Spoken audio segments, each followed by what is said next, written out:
चाहे कितने ही सगे हों। इन 3 लोगों पर कभी विश्वास नहीं करना चाहिए। एक समय की बात है, मध्य देश में एक बहुत ही सुंदर नगर था।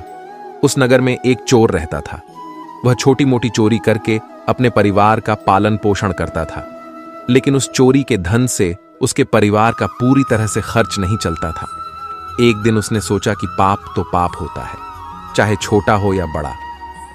मैं चाहे छोटी चोरी करूं या बड़ी, रहूंगा तो चोर ही। पकड़े जाने पर दंड तो मुझे उतना ही मिलेगा, तो क्यों ना मैं बड़ी चोरी करूं। ऐसा निश्चय करके उसने उस नगर के राजा के खजाने को लूटने की योजना बनाई।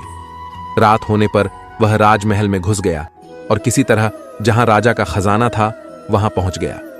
वहां पहुंचकर उसने देखा कि खजाने पर कई सैनिक पहरा दे रहे थे। सख्त पहरा देखकर चोर को लगा कि उनकी आंखों में धूल झोंकना बहुत कठिन काम है और सोचने लगा कि यहां तो साक्षात काल पहरा दे रहा है। अगर मैंने चोरी करने की कोशिश की तो जीवित नहीं बचूंगा। यह सोचकर चोर उल्टे पांव लौट पड़ा और लौटते समय उसने सोचा कि खाली हाथ लौटने से तो अच्छा है कि कुछ न कुछ तो यहां से ले ही चलूं। मेरा यहां आना व्यर्थ नहीं होना चाहिए।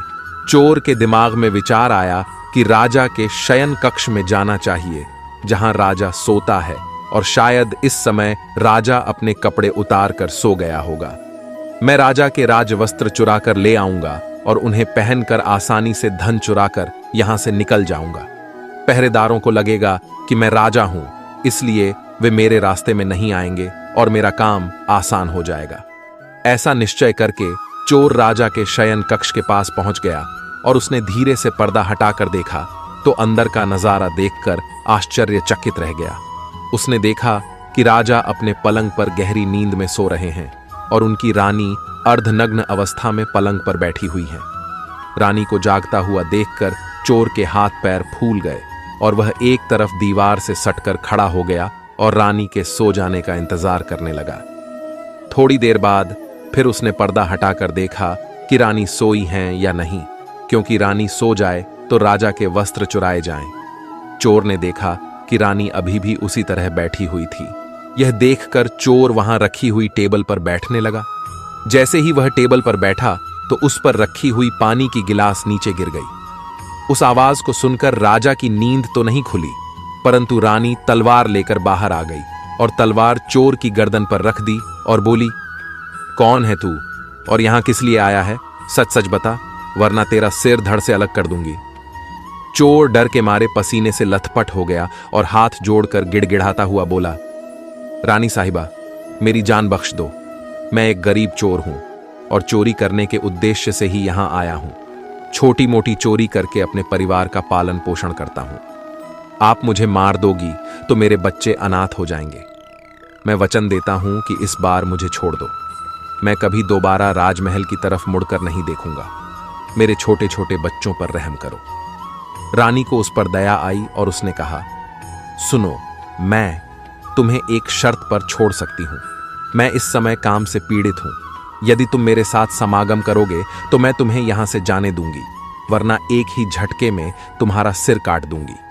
रानी की यह अनोखी शर्त सुनकर चोर और भी ज्यादा घबरा गया और कहने लगा, रानी साहिबा, ये आप क्या कह रही हो? मैं तो एक चोर हूं और आप इतने बड़े राज्य की महारानी। मेरी क्या औकात है जो मैं आपके साथ ऐसा करूं? मेरे लिए तो यह सोचना भी बहुत बड़ा पाप है। रानी ने कहा, मैं कुछ नहीं सुनना चाहती। अगर तुम्हें अपनी जान प्यारी है तो मैं जैसा कहती हूं वैसा ही करो, वरना मरने के लिए तैयार हो जाओ। रानी का ऐसा प्रस्ताव सुनकर चोर की जान हलक में अटक गई और सोचने लगा, आज मैं बहुत बड़ी मुसीबत में फंस गया। यदि मैंने रानी की बात नहीं मानी तो भी मारा जाऊंगा और मान ली तो भी मारा जाऊंगा। चोर बहुत बड़ी दुविधा में पड़ गया कि क्या करूं। आखिरकार उसने रानी के साथ समागम करने की बात को स्वीकार कर लिया और बोला, रानी साहिबा, मुझे 5 मिनट का समय दे दो। मुझे बहुत जोर से लघु शंका लगी है। पहले मुझे लघु शंका से निवृत्त होने दो, उसके बाद आप जैसा कहोगी मैं वैसा ही करने के लिए तैयार हूं। रानी ने तुरंत तलवार के इशारे से शौचालय को बता दिया और चोर उसकी तरफ चल पड़ा। रानी वहीं पर खड़ी होकर उसके लौटने की प्रतीक्षा करने लगी। चोर ने इस बीच रानी की नजर से बचकर वहां से भागने की कोशिश की, भागते भागते जब वह द्वार पर पहुंचा तो द्वार पर जो सैनिक था उसने उसे पकड़ लिया और उससे पूछताछ की। चोर डरा हुआ था। उसने सैनिक को सच सच बता दिया कि वह एक चोर है और राजमहल में चोरी करने आया था, लेकिन रानी ने उसे पकड़ लिया और छोड़ने के बदले एक शर्त रखी थी कि वह उसके साथ समागम करे। इसलिए मैं लघु शंका का बहाना बनाकर वहां से भाग आया। इस तरह से चोर गिड़गिड़ाकर सैनिक से उसे छोड़ने का आग्रह करने लगा। सैनिक ने कहा, देख भाई, मैं तुझे एक शर्त पर जाने दे सकता हूं, और शर्त यह है कि तुम्हें पुनः रानी के पास लौट कर जाना होगा और रानी से कहना होगा कि मैं तुम्हारे साथ समागम करने के लिए तैयार हूं, किंतु उससे पहले तुम्हें अपने हाथ से राजा को मारना होगा। सैनिक की यह शर्त और भी ज्यादा कठिन थी। चोर ने सोचा कि वैसे तो प्राण बच भी सकते थे, परंतु अब नहीं बचेंगे। अगर रानी से यह बात कही तो रानी मेरा सिर काट देगी। अब चोर को चारों तरफ मौत ही मौत दिखाई दे रही थी। मजबूर होकर चोर वापस रानी के पास गया और बोला, रानी साहिबा, मैं आपके साथ संबंध तो बना लूंगा, लेकिन मुझे एक बात का डर है कि उस समय राजा साहब नींद से जागे तो न आप बचेंगी और न मैं। राजा साहब हम दोनों को मार डालेंगे, इसलिए आपको एक काम करना होगा। आप अपने हाथ से राजा का सिर काट दीजिए, फिर हम निडर हो जाएंगे। अगर आप इतना कर सकें तो मुझे आपकी शर्त मंजूर है, वरना मैं आपके हाथों मरना उचित समझूंगा। आप मुझे मार दीजिए। काम के वशीभूत रानी चोर से कहने लगी, ठहरो, ये कौन सी बड़ी बात है, मैं अभी राजा साहब को मौत के घाट उतार देती हूं। इतना कहकर रानी ने दोनों हाथों से तलवार पकड़ी और सोए हुए अपने पति का सिर काट दिया। जब रानी ने राजा का सिर काट दिया तो सारा कमरा खून से लथपथ हो गया और राजा के खून से रानी भी भीग गई। वह भयानक दृश्य देखकर रानी बेहोश होकर गिर पड़ी और उसी समय चोर वहां से फरार हो गया। सुबह राजमहल में शोर मच गया कि कोई राजा साहब को मार गया, मगर राजा को मारने वाले का कोई पता नहीं चल पा रहा था। सब लोग बड़े आश्चर्य में थे कि राजा को सोते हुए किसी ने मार डाला। इधर रानी भी दहाड़ मार मार कर रो रही थी।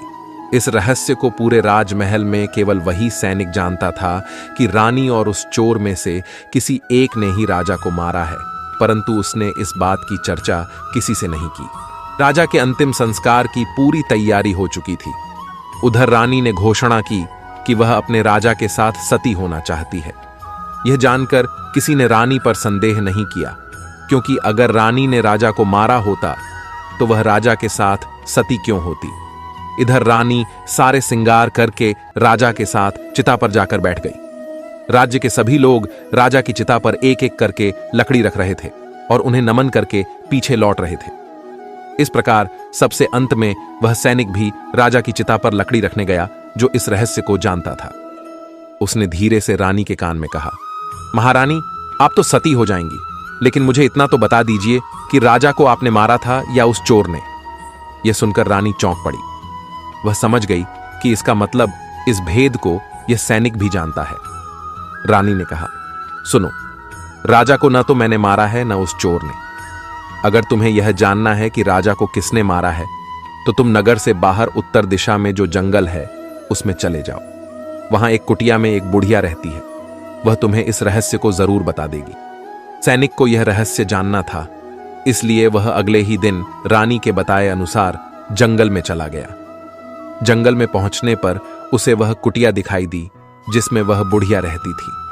सैनिक उस बुढ़िया के पैर पकड़कर बोला, मां जी, मैं एक रहस्य जानने के लिए आपके पास आया हूं। राजा साहब की हत्या किसने की, मुझे बताइए। तब बुढ़िया मां कहती है, बेटा, अगर तुझे यह रहस्य जानना है तो तुझे एक काम करना होगा। मेरी कुटिया के बाहर एक बकरा बंधा हुआ है, तू अपनी तलवार से उसका सिर काट दे और सिर काटते ही बकरे की दाढ़ वहीं गिर जाएगी और उसका सिर हवा में उड़ने लगेगा। तब तुम उस बकरे के सिर के कान पकड़कर लटक जाना। वह बकरे का सिर तुझे जिस जगह पर ले जाएगा वहां पहुंचकर तुझे तेरे सवाल का जवाब मिल जाएगा कि राजा को किसने मारा है। अब सैनिक ने वैसा ही किया। कुटिया के बाहर जो बकरा बंधा हुआ था, सैनिक ने उस बकरे का सिर काट दिया। सिर कटते ही वह हवा में उड़ने लगा। उसने झपटकर बकरे के दोनों कान पकड़ लिए। वह सिर उड़ता हुआ उसे उस भयंकर वन के बीचों बीच ले गया। उस जगह पर एक गुफा बनी हुई थी। उस गुफा के द्वार पर जाकर वह सिर नीचे उतर गया। सैनिक सोचने लगा कि इस जंगल में न तो कोई मनुष्य दिखाई दे रहा है, यहां भला कौन मुझे राजा की मौत का रहस्य बताएगा। वह गुफा के द्वार पर खड़ा यही सोच रहा था, और वह गुफा एक राक्षस की थी, जिसमें वह राक्षस और उसकी एक बेटी रहते थे। अब शाम हो गई थी और वह राक्षस अपने भोजन के लिए बाहर गया हुआ था। गुफा के अंदर उसकी बेटी मौजूद थी। इधर जब राक्षस कन्या को किसी मनुष्य की गंध मालूम पड़ी तो वह द्वार पर निकल कर आई। उसने देखा कि एक हटा-कटा नौजवान गुफा के द्वार पर खड़ा है। राक्षस कन्या ने सोचा कि अगर मैंने इसे खा लिया तो मेरे एक समय की भूख मिट जाएगी, और अगर मैंने इसे जिंदा रखा तो यह नौजवान मेरे बहुत काम आएगा। राक्षस कन्या ने तुरंत एक सुंदर लड़की का रूप बनाया और उसके सम्मुख पहुंच गई। इतनी सुंदर स्त्री उसने आज तक पहले कभी नहीं देखी थी। वह सैनिक उसे देखते ही उस पर मोहित हो गया। लड़की भी उसे अपनाने के लिए आई थी, इसलिए उसे अपनी गुफा में बुलाकर ले गई और उसके साथ खूब मस्ती की। के आने का समय हुआ तो लड़की ने उसे मक्खी बनाकर दीवार पर चिपका दिया। राक्षस आया और उसने लड़की से पूछा, बेटी, मुझे किसी मनुष्य की गंध मालूम पड़ रही है। मुझे लगता है कि कोई आदमी हमारी गुफा में घुस आया है। तब बेटी बहाना बनाती हुई बोली, पिताजी, कैसी बात कर रहे हैं? हमारे होते हुए कौन मनुष्य यहां आने की हिम्मत करेगा? मैं तो उसे कच्चा चबा जाऊंगी। इस तरह उसने राक्षस को गुमराह कर दिया। अब वह राक्षस कन्या रोज उसे रात होने पर पुरुष बना देती थी और दिन में उसे मक्खी बनाकर दीवार पर चिपका देती थी। इस प्रकार सैनिक को राक्षस की गुफा में रहते रहते काफी दिन बीत चुके थे। अब उसे अपनी पत्नी और बच्चों की याद आने लगी, परंतु वह राक्षस कन्या के चंगुल से नहीं निकल पा रहा था। एक दिन उसे मौका मिल गया और वह किसी तरह रात में वहां से भाग निकला। भागते भागते कई दिनों के बाद वह अपने नगर पहुंच गया। अपने घर पहुंचकर उसे बहुत खुशी हुई। अपने बच्चों से मिलकर वह बहुत प्रसन्न हुआ। वह सोचने लगा, अच्छा हुआ जो मैं वहां से चला आया, न जाने कब तक वह मुझे मक्खी बनाकर वहां रखती। इस तरह उस सैनिक की अपने घर पर रहते हुए काफी दिन बीत गए। एक दिन उसे फिर उस लड़की की याद आई। अब तो दिन रात वह उसके ख्यालों में खोया रहता। उसकी सुंदरता को याद कर उससे मिलने की इच्छा करता। उसके बिना न खाना अच्छा लगता न पीना। हर समय यही सोचता था कि उससे किस तरह मिलन होगा। सैनिक उस राक्षस कन्या से मिलने के लिए तड़पने लगा और उसने फिर से उसके पास जाने का निश्चय किया। उसने सोचा, पिछली बार तो मुझे उस बुढ़िया ने पहुंचा दिया था, लेकिन अब मैं वहां से भाग कर आया हूं, इसलिए मुझे रास्ते का भी ज्ञान नहीं है। क्यों न मैं एक बार फिर उस बुढ़िया की सहायता ले लूं। ऐसा सोचकर वह उस बुढ़िया की कुटिया पर पहुंच गया और हाथ जोड़कर बोला, हे माता, एक बार मुझे फिर से उसी स्थान पर भेज दो जहां पर मुझे पहले भेजा था। अब वह सैनिक राजा की हत्या का रहस्य भूल चुका था।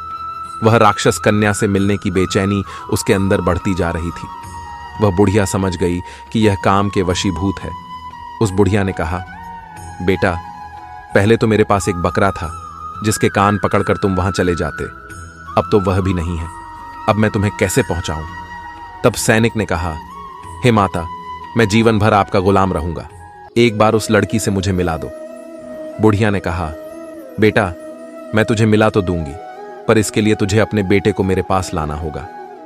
सैनिक बोला, यह कौन सी बड़ी बात है? इतना कहकर सैनिक अपने बेटे को बुलाकर ले आया। बुढ़िया ने कहा, बेटा, जिस तरह तुमने बकरे का सिर काटा था, उसी तरह तुम अपने बेटे का सिर भी काट देना। फिर उसी तरह इसका सिर भी हवा में उड़ने लगेगा। तुम इसका सिर पकड़ लेना और यह तुम्हें उसी स्थान पर पहुंचा देगा। काम के वशीभूत वह सैनिक अपने बेटे का सिर काटने के लिए तैयार हो गया। जैसे ही उसने तलवार लेकर बेटे का सिर काटना चाहा, तब उस बुढ़िया ने उसका हाथ पकड़ लिया और कहने लगी, ठहरो, यही तुम्हारे प्रश्न का जवाब है। चाहे कितने ही सगे हों, इन तीन पर कभी भी विश्वास नहीं करना चाहिए। पहला, राजा को न चोर ने मारा था और न रानी ने। राजा को हवस ने मारा था। जिस तरह काम वासना में अंधा होकर तुम अपने बेटे को मारने के लिए तैयार हो गए, इसी हवस के वशीभूत होकर मनुष्य अंधा हो जाता है और गलत से गलत काम भी कर जाता है। दूसरा, धन के लालच में आकर कोई भी किसी को मार डालता है। और तीसरा, क्रोधी व्यक्ति क्रोध में अंधा होकर सब कुछ भूल जाता है और वह सब कर डालता है जिससे जीवन भर उसे पछताना पड़ता है। क्रोध में उसकी बुद्धि विवेकहीन हो जाती है और वह अपना पराया कुछ नहीं देख पाता। इन तीनों से हमेशा बचकर रहना चाहिए, अन्यथा जीवन भर पछताना पड़ता है। मित्रों, आशा करते हैं कि आपको हमारा यह सुनाई गई कथा अच्छी लगी होगी। अगर आपको यह कथा अच्छी लगी तो प्लीज वीडियो को लाइक करें और चैनल को भी सब्सक्राइब करें। और लास्ट तक कथा सुनने के लिए आपका धन्यवाद।